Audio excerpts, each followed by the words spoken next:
Hey everybody, it's Jcrash. Welcome to another episode of 5 Films Reviewed. Today I'm going to blast through 5 of my most recent views, and I'm going to start with a film from 1982, John Carpenter's The Thing.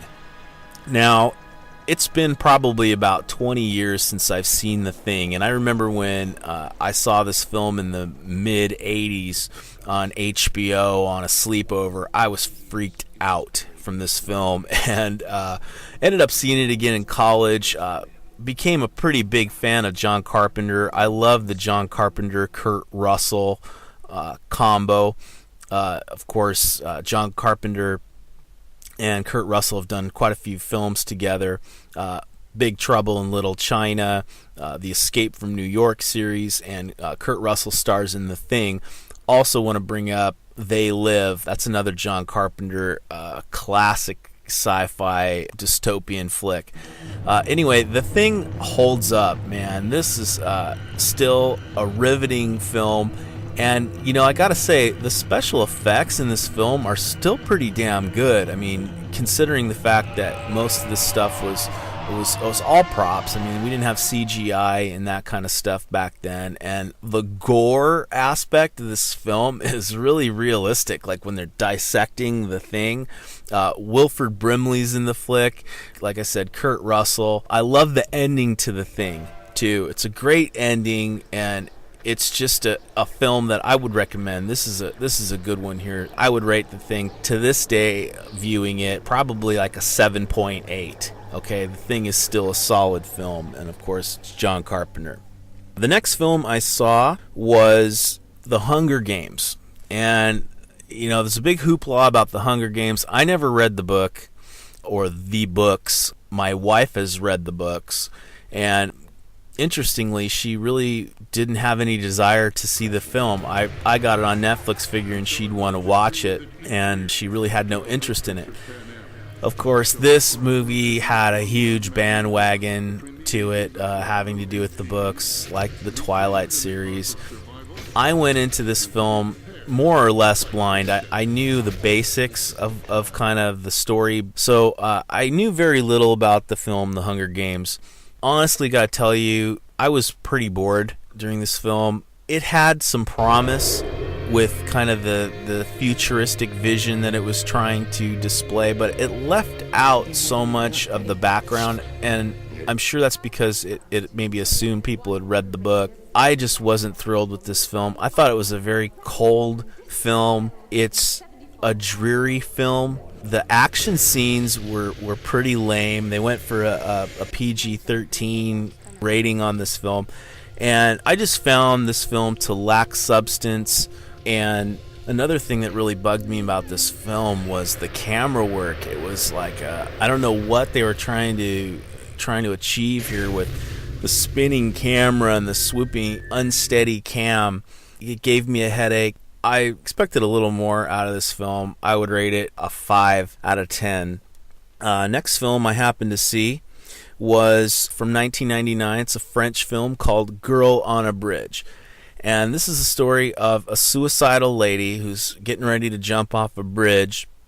And she's approached by this guy who is a knife thrower. And he basically saves her from suicide and gets her to start being his assistant in his knife-throwing bit. And they develop this bond.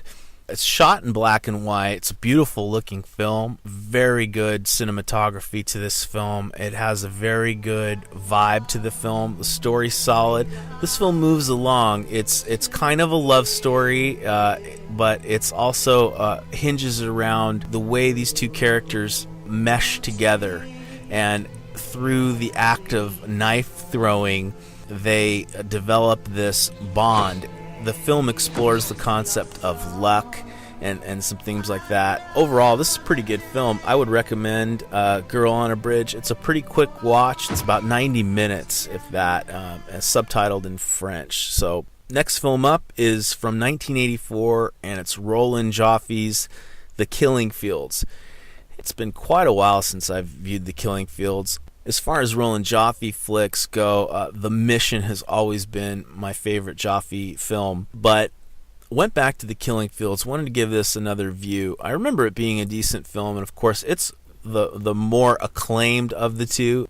The Killing Fields is a story about the fall of Cambodia, of a New York Times reporter who goes into the belly of the beast during this insurrection that's going on. He works side by side with a Cambodian national who kind of gets him into all the high-level security areas and is kind of really his chaperone, who sets up the interviews and gets him access to these stories and to these areas.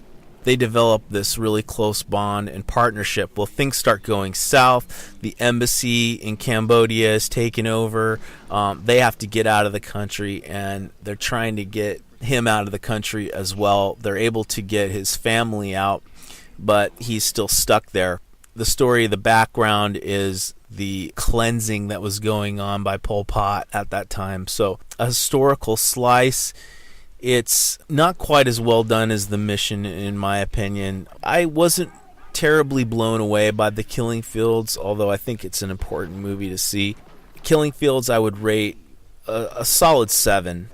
Last film I had a chance to see was from 1989, so hitting a few 80s films that you go back to. And it's called Lost Angels. And this film stars Donald Sutherland, who is a psychologist, like a youth psychologist.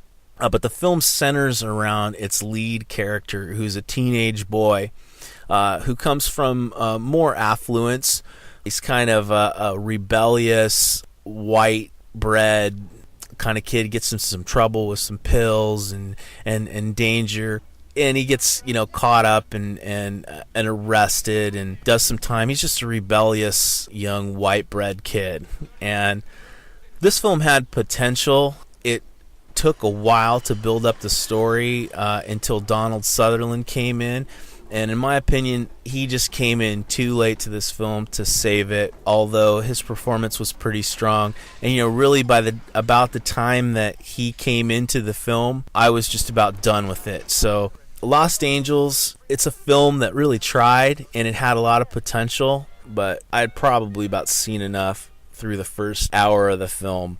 And that's from 1989. It's Lost Angels. All right, everybody, those are 5 films reviewed. Until next time.